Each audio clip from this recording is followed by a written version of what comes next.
Bruins Beat is brought to you by Prize Picks and the Game Time app. And welcome into the Bruins Beat, presented by Prize Picks. Go use that promo code CLNS to get $50 back when you play just $5.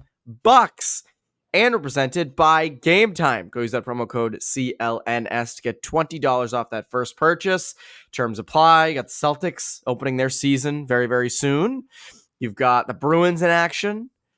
Don't know why you'd want to go see the Patriots, but if you do want to go see the Patriots, Game Time, that's the place for you. So go check out our two sponsors. I'm Evan Marinofsky. That's Conor Ryan. Connor, what is up?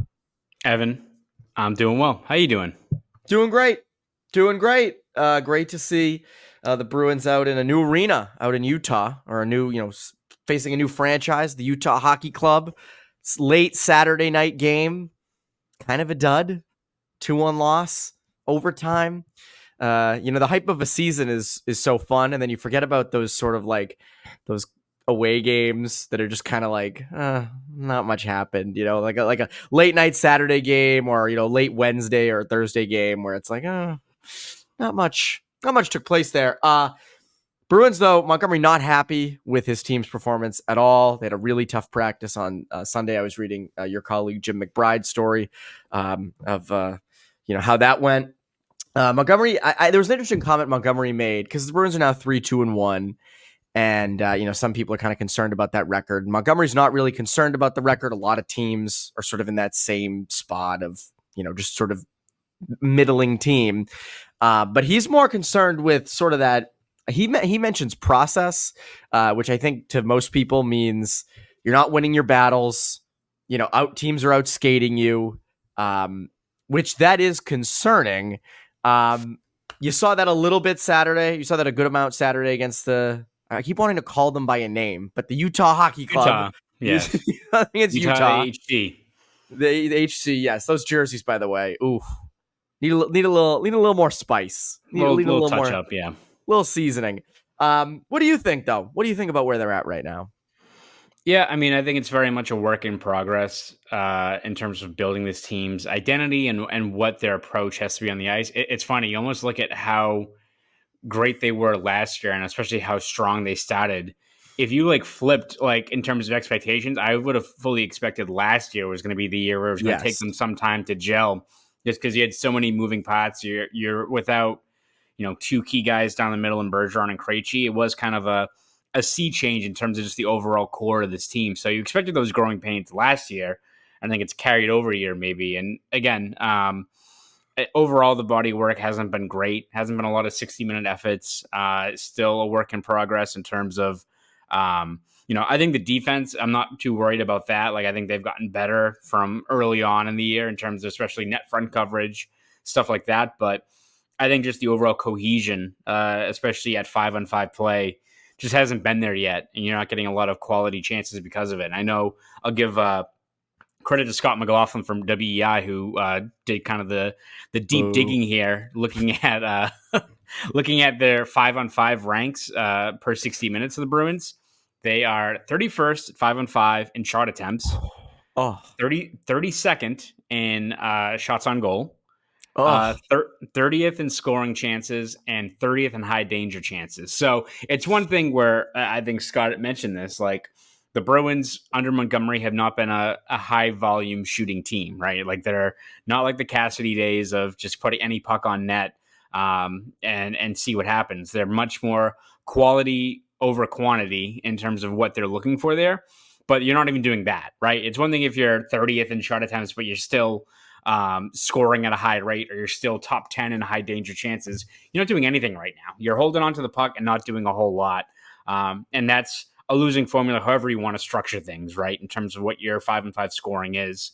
And you look at, I think the Bruins are 10th right now in goals per game, but how sustainable is that, right? Because a whole lot of that is coming from your fourth line, which again, I will keep on saying it until it doesn't happen anymore, but you still can't rely on those guys producing night in and night out. So it's not to say that you expect these struggles to carry on throughout the year, but it does feel like this team, regardless of how things kind of gel over the next couple of months, feels like they're still missing a skater or two in that top six, or even in that middle six that, you're just not getting a lot of finishing talent, just not enough from so many guys up and down the lineup right now, especially on offense. Yeah, those numbers are horrible. Yeah, it's not good. It's so Yeah, bad. It's bad. That's like the 10th in goals per game. Okay, that's good. Then you like open the hood and it's just like there's a fire underneath the hood. Yeah, there's a possum just like chewing on the wires underneath. You're like, oh my god, it's a rat living down there. Yeah. Yeah, I agree with you. I think that you mentioned the team sort of being like one or two skaters away, at least up front, and sort of stabilizing things. And I think you're right in that because, let's just say you put in next to Marchand and Coyle, just hypothetical 20 to 25 goal scoring wing, right? Just a reliable finisher who doesn't cost you a ton, relatively speaking, but just can be in there. It moves everybody back and it puts them sort of in their correct place, whereas Justin Brazeau, instead of being on the second line, is either on the, is on the third line. And then, you've got, you sort of deal with Frederic and Geekie and Patra, which again, we saw that line on Saturday night with Frederic and Patra and Geekie. And I think that's an okay third line. So I have to give him a little bit of time. But again, you're not generating that 5-on-5 offense. You're not, and you can tell, right? That's the other part. Like you can see it. And this is another thing that we said in the playoffs last year when they would, finish the first period with 4 shots on net and would say they simply are not a good enough roster to be just only looking for the best possible shot. You do need, at some point, a little bit of shot volume. And they've gotten better this year. We both agree. I mean, they're better on paper, but you also have some new guys and that middle six still, like without Jake DeBrusk, that is the one area where you are down in talent. Like if Zacha, Lindholm, and Pastrnak are going to look for the best shot, that's fine. When it's guys like Brazeau and your second and third lines, I don't know if that works as well. And so I wonder if it's somewhere. We mentioned this with the fourth line last week of like they shoot the puck, they get the puck to the net. Like why does that not translate a little bit to those second and third lines with those guys where it's like, all right, like I'm not saying shoot from the half wall or shoot from the corner. Like I'm not saying that, but sort of that the desire to have every shot from, between the hash marks in front of the net. Like that to me is where like I think Bruins fans get so infuriated of like, come on, like that's the problem. I mean, I think it just goes back to playing simple hockey, right? And that's why the fourth line's been so effective. They're not reinventing the wheel. They're not doing anything crazy out there. I mean, look at Koepke's goal. Now he's the leading scorer on the Bruins. Yeah, like, and that goal against Utah, like a simple shot beats the goalie 5-hole from pretty far away. It wasn't like a high danger chance, but what do you know? Like, almost like like the official slogan for the NHL should be like "shit happens" because that. I mean, literally, that's what you're seeing from a lot of these teams that have these high shot volumes, and you've seen that with teams like Carolina. And it's not saying that the Bruins need to completely uproot their system in terms of how they're approaching the game offensively, going back to the Cassidy days of having 45 shot attempts or anything like that. Like I don't see that being the case where they need to change those things. But for right now, as your team's in a rut and you're not getting the chemistry there, and it's something that you hope builds, which should be expected right now, like maybe now is when you have a little bit of a detour here and you change things around and just be like, just get a puck on net, crash the net, play simple. We'll solve the, where the lines fit and all those things, but you don't need to have, the best chemistry with a bunch of guys to, still know what the message is of playing simple hockey. If you have whatever line Trent Frederic or Justin Brazeau or Geekie are on, if they're winning puck battles, hanging around the net front and pucks are getting through, then the chances will be there. So, I don't see it as much of a thing that you need it all to be a well-oiled machine now, because that's never the case for any team, especially early on in the year. But I think if you adhere to the similar, simple game plan that the fourth line has kind of stuck to this whole year, then I think results are going to be there, at least for right now. I think you just need to really simplify and try to get a few guys going and try to build your game that way. Because once guys are getting confident and points are on the board, then I think you start seeing guys fall into a rhythm. And that's what this team, especially scoring-wise, desperately needs right now. And when you're constantly juggling the lines and looking for correct combinations, that chemistry is not going to be there. It isn't off the top. So when you do have a system where you are throwing pucks on net and guys like Frederick and Geeky can get to the front and tip shots and grab rebounds, like that, it sounds so simple. And obviously it's easier said than done, but I do think that is a little bit more of a recipe for winning hockey with this roster than they currently have going. I want to get into some takeaways for the first 6 games of the year because, you and I, we did, I think, poke the bear. And we did a Bruins Beat, or the Bruins Beat came out after the Colorado game. So we really only have one new game to talk about. It wasn't that high flying, just not a ton from it. So I want to go through some takeaways through 6 games of the season. But first, quick word from our friends over at Prize Picks. Prize Picks is the best place to get real money sports action. With over 10 million members and billions of dollars in awarded winnings, Prize Picks has made daily fantasy sports accessible to all. You just pick more or less on at least 2 players for a shot to win up to 100 times your cash. Run your game all season long on Prize Picks. Prize Picks invented the flex play, which means you can still cash out if your lineup isn't perfect. You can double your money even if one of your picks doesn't hit. Sign up today and get $50 instantly when you play $5. You don't even need to win to receive the $50 bonus. It's guaranteed. Prize Picks is the best way to win real money this football season. Which players are going off? Which ones aren't?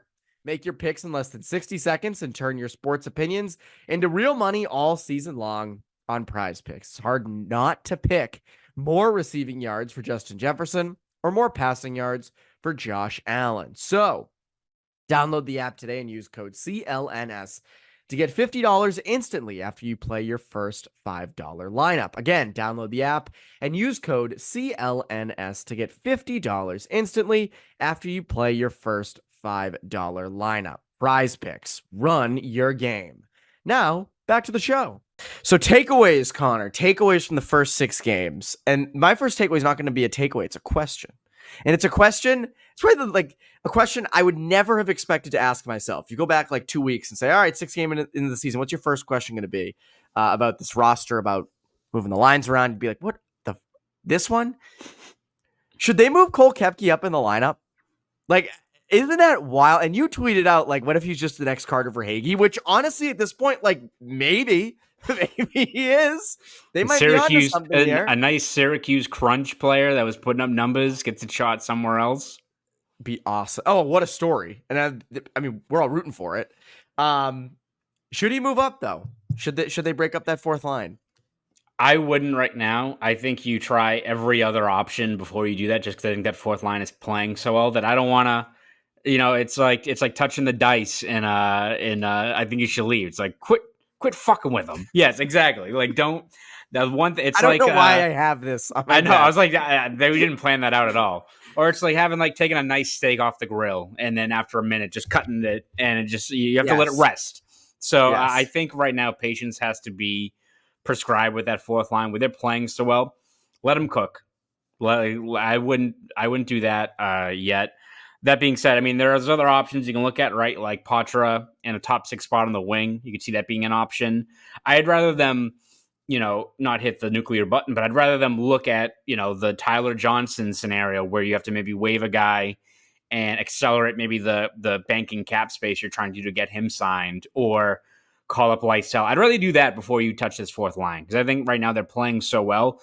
If they cool down after a 3-game stretch and Koepke's still getting pucks on net and still doing the little things that's making him an effective player, then maybe you see what he can do in that spot. But for right now, I wouldn't touch that line at all. It's like your one consistent line that's generating offense. So I wouldn't work with it, at least for right now. I completely agree. Montgomery said that Montgomery was asked about this, and he said, I think we just need to play them more. And I agree. That's the complete right thing there.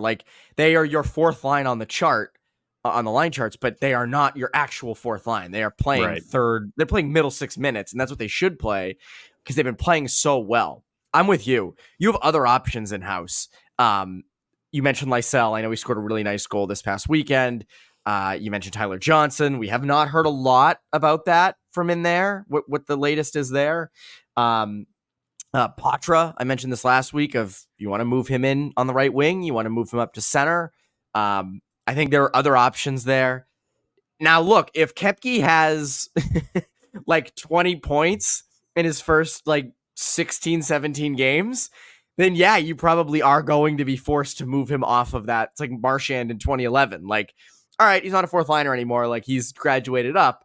But right now is not the time to do that. 6 games is still not enough to see. And they're playing well. That line, they're gelling well. There are other options in house for that fourth line. I'm not worried about like replacing him, but the line's cooking, man. Don't mess with that. Don't mess with that. That's going pretty good. That's going pretty good. Another takeaway I have, a big question mark going into the year was Jeremy Swayman. How fast was he going to be NHL ready?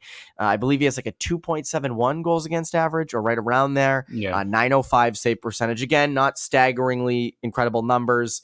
A little bit of a slow start, but I do think he has, like the game against Utah. I mean, 2 goals, one was overtime. Like I think he's adjusted quicker than maybe I expected for a guy who didn't play training camp at all, didn't face any NHL shots. What do you think about what Swayman's given you so far?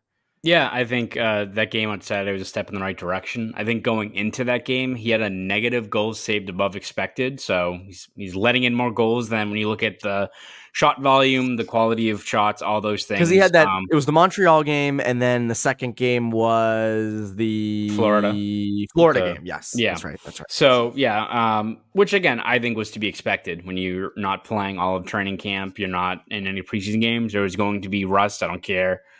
Whether he was at BU, conditioning and all that thing. Like, and again, I think I wouldn't question the conditioning or anything like that, but it's different in terms of, man. You don't want to be there. That's what people are saying. But no, like in terms of just the actual game reps and NHL competition, you're not going to get that if you're out for the entire preseason. So I do think though Saturday was a step in the right direction. You're probably the only reason why you have a point leaving Utah is because of him. Yes. So it's the same thing as like the overall defense with Swayman. Even if there's some rust out of the gate, it's going to take him a little while to fall into the swing of things. I'm not that worried about him. I thought he was really good in that game against Utah, and again, should only I think continue to get better and better as the year goes on. Yeah, I agree.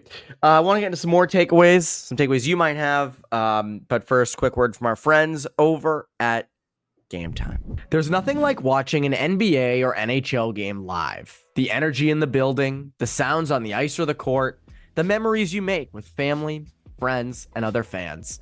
It's unmatched. And the coolest part is when strangers sitting around you become your best friends. You can make these memories with Game Time. Game Time has a new feature called Game Time Picks that makes getting tickets to see your favorite teams play live even easier. Game Time Picks filters out the fluff to show you only incredible deals on great seats so you don't have to waste time searching through thousands of tickets. Curation makes it easier to save more on sports, concerts, comedy, and theater.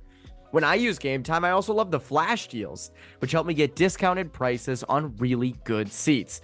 Plus, who doesn't love seat views, which give a panoramic view from your seat in the app before you buy? So, take the guesswork out of buying tickets with Game Time. Download the Game Time app, create an account, and use code CLNS for $20 off your first purchase.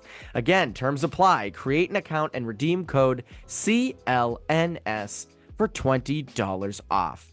Download Game Time today. What time is it? It's game time. Now, back to the show. So, Connor, any big takeaways from you through the past 6 games? Anything that you've noticed that we haven't touched on? Yeah, I mean, I would say one thing that has been encouraging offensively, which there's not been a whole lot of beyond the fourth line. I do like that. I think the defense has been more involved in terms of being more shot ready. I haven't seen the updated numbers yet, but I know going into the Utah game, Hampus Lindholm was second on the Bruins in shot attempts. I think he had 31, which ranked eighth amongst all defensemen in the league. McAvoy's right behind him at 30. I think Zadorov's high up there as well. So I think especially with a guy like Lindholm, it's encouraging to see that because it's something that's been preached since Cassidy was here, right? In terms of more shot ready, adding an extra layer of offense. And I think you've seen that. I mean, the Bruins decor, I think as a whole has accounted for 5 goals and 18 points so far, which when you look at, especially the fact that you've got a whole bunch of guys in that middle six that have 1, if not any points, especially at 5-on-5 play.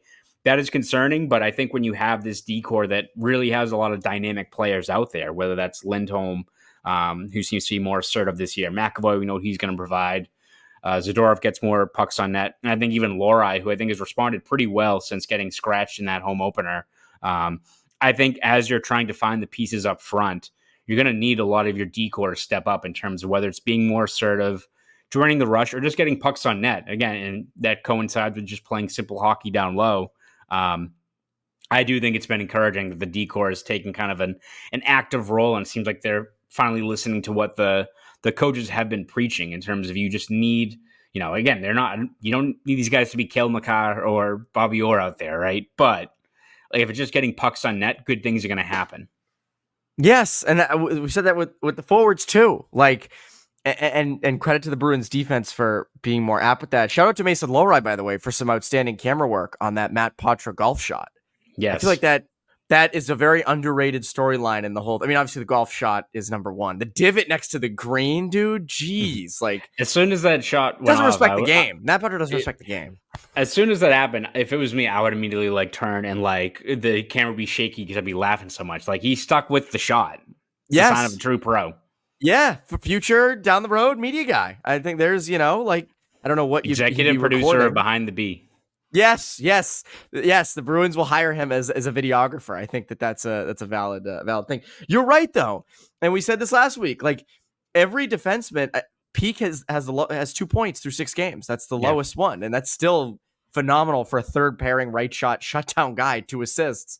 Lohrei has a goal. Lindholm has a goal. Lindholm also had a goal knocked off the board. McAvoy has 2. Zadorov has 3 assists, and I'm curious how that kind of how that looks over 10 games, 20 games, 30 and more.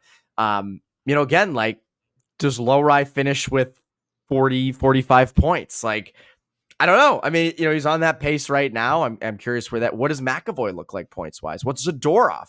Zadorov's another interesting one. Like, you saw it at times, sort of that offensive side last year and in years past. Like, does that come out on the stat sheet? And obviously he's not playing on any power plays, so his points are at 5-on-5, which is even more impressive. Speaking of 5-on-5 scoring, I do have another takeaway, and that is you need more from your middle six. You do, and we've kind of mentioned that earlier when talking about the Utah game. But again, I mean, Marchand has 4 assists in 6 games, still without a goal. I'm not going to be one of those people that's like, he doesn't have a goal yet. Because goals aren't everything, but I still think offensively you need a little more from him. Again, Coyle has 1 goal in 6 games. Like, that second line, no matter what the matchup or what the sort of trio has been, just hasn't really been good enough, especially 5-on-5. Poitras has 1 assist through 4 games. Again, he's a young guy. Like, I'll give him a pass on that. But again, Brazeau 1 assist, 5 games. Frederick 1 goal, 6 games. Also, again, we're not pro plus minus here, but Frederick's a -7. Like, that's not good enough. Cole Koepke, on the other hand, +10. Insane. It's I have no words. He's got to be like George Costanza. You got to retire. Like, retire right now. Go out on top. Leave while you're ahead. If I'm Cole Koepke. But again, that middle six just hasn't. The production hasn't been there. That's going to have to change because that fourth line, as we said, is not going to be producing points like this all season. Or maybe they will, and then they actually become your first or second line. As we all expected. Exactly. But I do, your second line and your third line have to be so much better 5-on-5 offensively. And it's been 6 games. It's not the end of the world, but this have not been encouraging really at all. And you had also, like, what I found interesting in that Utah game was Montgomery laying into Marchand for a turnover on one of a goal that was called off for Utah. I mean, again, I think that shows you the urgency and sort of that displeasure with that middle six. Yeah, no, exactly. That, I think you see Montgomery there trying to find an avenue towards getting his message across and probably doing that to the captain, who I think can take that criticism. The optics of it, right? It again plays into what you're saying about the urgency, the pressure, and again, the awkward spot Montgomery finds himself in with the fact that he's on an expiring contract. Like, this isn't the start he probably wants. And when you also are kind of a lame duck coach as well, it's only going to ramp up after that. But as you said, yeah, like the overall scoring just hasn't been there. And you look at last year, right? Like, you didn't have Heinen in place until November, but he scored 17 goals. You had DeBrusk, and you're losing his production. But I remember early on in the year, it was when JVR was carrying a whole lot of that offense kind of in the second and third line spots, and you don't even have a guy like him. So, it's not like you're expecting, as you said, the fourth line to play at this level, or you need Pasternak and Lindholm and those guys to bail you out. But even if it's just for a game or two, you need a guy like a Brazeau or a Coyle or a Geeky to break through and just do what they can to shoulder some of the scoring burden, right? You're not asking for a Geeky to go from a really encouraging last year to be a 28 goal scorer or anything like that. That'd be great, but you're not setting those expectations. You just need guys to, at the very least, replicate what they did last year. And when you look at the strides they made with increased ice time, that should be the expectation. You're not, setting these unfair kind of goals for these players out there. It's just doing what they did last year, and you're just not seeing enough of it yet so far. Whether that's chemistry, urgency, what have you, it just has not been there to start this season. No, it hasn't been there. It has not been there. So I'm curious when it starts getting there. Yes. Nashville, Tuesday night. 0-5, Nashville. 0-5. That's incredible. That's incredible. I didn't look at the NHL standings on Sunday, but again, you've got Nashville at 0-5, San Jose 0-4, Edmonton finally won 2 games, Colorado finally won 2 games. Nashville 0-5. That's kind of wild. I didn't realize they're 0-5. Yeah, incredible. All right, Connor. I think we've kind of hit on everything that we've needed to. I don't think we've missed anything. What can people look forward to from you over at Boston.com and the Boston Globe? Yeah, we're going to have you covered every step of the way this season, whether it's recaps, features, columns, breakdowns, all that good stuff. You can read over at Boston.com and the Boston Globe. And if you want to follow me on Twitter, you can at Conor Ryan _93. Go do all that. That's Conor Ryan. I'm Evan Marinofsky. Bruins Beat listeners, have a great rest of your week.